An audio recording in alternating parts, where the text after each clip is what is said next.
नमस्कार दोस्तों, स्वागत है आपका हमारे YouTube channel RM student point पर। दोस्तों, इतिहास के प्रश्नों की श्रृंखला में आगे बढ़ते हैं और आप लोग सभी प्रश्न ध्यान से पढ़िएगा और ध्यान से रिवाइज करिएगा। ठीक, आइए अगला प्रश्न देखते हैं। बनारस हिंदू विश्वविद्यालय की स्थापना किसने की थी? आंसर है मदन मोहन मालवीय। जहाँ कानून नहीं वहाँ स्वतंत्रता नहीं, यह किसने कहा था? जॉन लॉक ने। दोस्तों, हम लोग तैयारी कर रहे हैं यूपी SSC पिट की, जो आगामी दो या 2.5 महीनों में जिसका एग्ज़ाम करवा लिया जाएगा। ठीक है, तो आप लोग जान लगा दीजिए। अगला क्वेश्चन, लोकतांत्रिक समाजवाद की विधियां हैं समझाना और प्रचार करना। रूस के पॉपुलिस्ट आंदोलन अराजकतावाद के संस्थापक सदस्य कौन थे? आंसर हो जाएगा मिखाइल बैक्यूनिन। चीन की ग्रेट वॉल का निर्माण किसने करवाया था? आंसर है शी हुआंग-टी। ठीक है, अगला क्वेश्चन देखते हैं। कार्ल मार्क्स की पुस्तक दास कैपिटल प्रकाशित हुई थी? आंसर हो जाएगा 1867 में।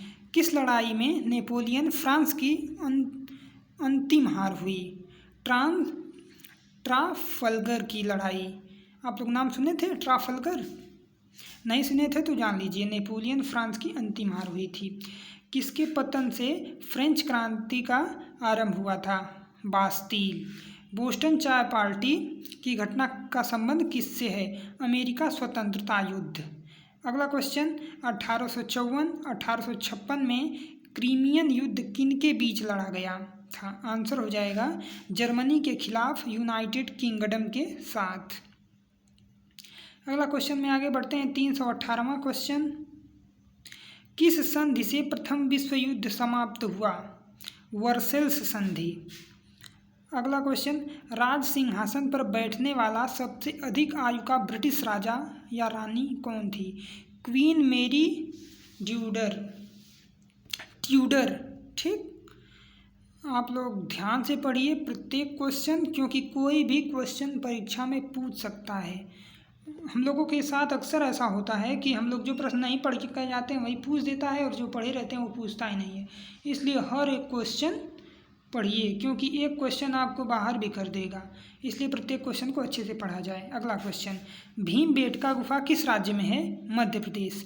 सिंधु घाटी सभ्यता के शहरों की गलियाँ थीं चौड़ी और सीधी।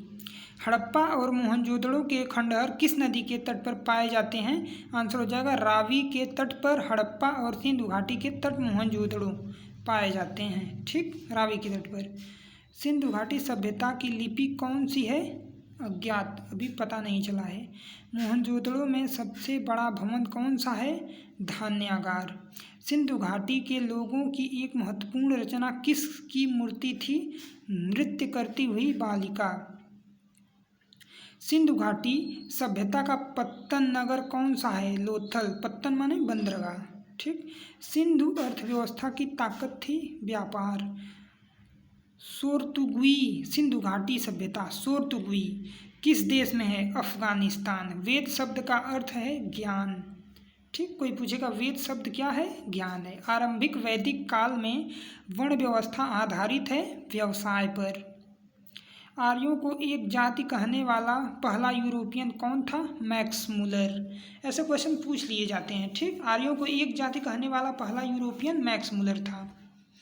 अगला क्वेश्चन, कौन सी जनजातीय सभा सामान्य रूप से जनजातीय सरदार के चुनाव में शामिल होती थी? समिति। ठीक है, अगला क्वेश्चन, वैदिक युग में राजा अपनी जनता से जो कर वसूल करते थे उसे क्या कहते थे? आंसर हो जाएगा बलि। वैदिक युग में कर को वसूला जाता था, उसको बलि बोला जाता था। भारतीय प्रतीक पर उत्कीर्ण सत्यमेव जयते लिया गया है मुंडकोपनिषद से। ये बहुत इंपॉर्टेंट है और पूछ भी लिया जाता है।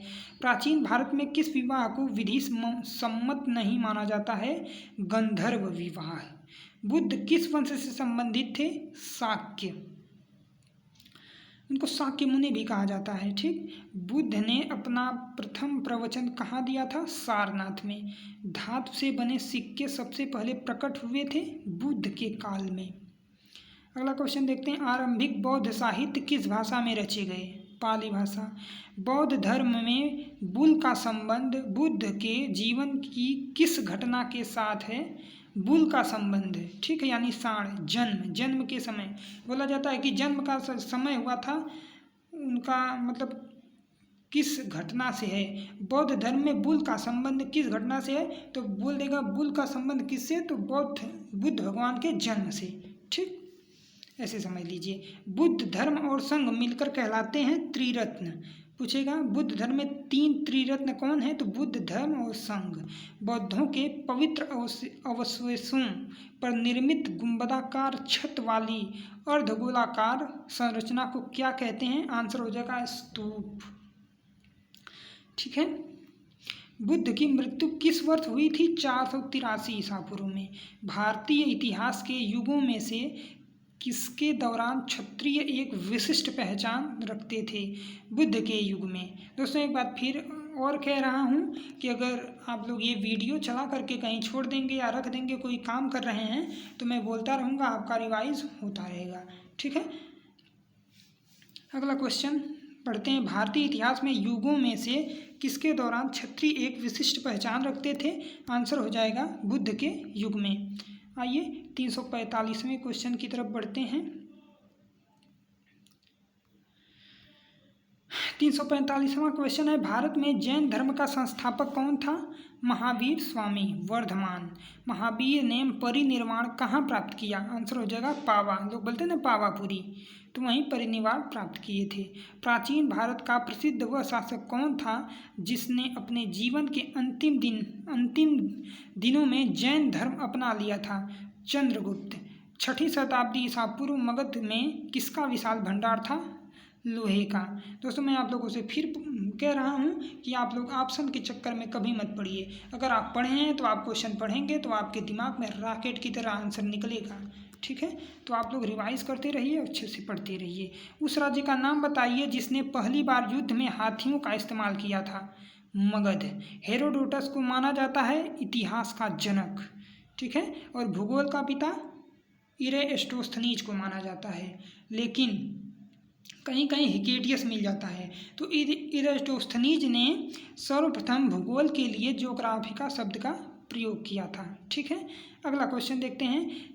किसकी सेना ने ग्रीक शासक सिकंदर के साथ झेलम नदी के तट पर मुकाबला किया था? पोरस ने। चंद्रगुप्त मौर्य ने अपने अंतिम दिन कहाँ गुजारे थे? श्रवणबेलगोला में। इन्होंने श्रवणबेलगोला में संलेखना विधि द्वारा अपने प्राण का त्याग कर दिया था। अब संलेखना विधि होती है बिना अन्न जल त्याग ग्रहण किए अपने शरीर को आत्मदाह कर देना। बिंदुसार का पुत्र कौन था? अशोक। अशोक के अधीन मौर्य राजतंत्र का सबसे सही वर्णन कौन सा होगा? प्रबुद्ध स्वेच्छाचारी शासन। अगला क्वेश्चन, वह व्यक्ति कौन था जिसका नाम देवानाम प्रियदर्शी था? मौर्य राजा अशोक। कलिंग युद्ध किस वर्ष हुआ था? 261 ईसा पूर्व में। किस शिला राजादेशा में अशोक ने कलिंग युद्ध के हताहतों का उल्लेख किया है और युद्ध त्याग की घोषणा की है? इम्पोर्टेंट क्वेश्चन है, इसको आप लोग ध्यान में रखिएगा। ये परीक्षाओं में भी पूछेगा और पेट में भी आ सकता है, और सभी प्रश्न इम्पोर्टेंट हैं, सभी पढ़िए, लेकिन ये कुछ ज़्यादा इम्पोर्टेंट लग रहा है। शिला राजादेश या फिर शिलालेख नंबर 8, ठीक। मौर्य दरबार में ग्रीस के राजदूत का क्या नाम था? आंसर हो जाएगा मेगस्थनीज। अशोक ने किस बौद्ध साधु से प्रभावित होकर बौद्ध धर्म अपनाया था? उपगुप्त। बहुत इंपॉर्टेंट क्वेश्चन है, आज 360 पे ही विराम देंगे। मौर्य काल के दौरान शिक्षा का सबसे प्रसिद्ध केंद्र था तक्षशिला, और यह विश्व का प्रथम विश्वविद्यालय है तक्षशिला, और सबसे पुराना भी। दोस्तों आज की वीडियो आप लोगों को कैसी लगी? अगर अच्छी लगी हो तो लाइक करिएगा, सब्सक्राइब करिएगा, ताकि आने वाली हर वीडियो आप लोगों के लिए हेल्पफुल साबित होगी, और आने वाली हर एक वीडियो आप तक पहुंचेगी तभी जब आप लाइक करेंगे, सब्सक्राइब करेंगे, शेयर करेंगे। अगर आप लोगों को अच्छी लगे, ये जो क्वेश्चंस जो मैं बता रहा हूँ, ये क्वेश्चन आप लोगों को अच्छा लगे और परीक्षा में आने लायक लगे, क्वेश्चन का लेवल अच्छा लगे, तो आप लोग ज़रूर मेरा सपोर्ट करिएगा। Thank you friends.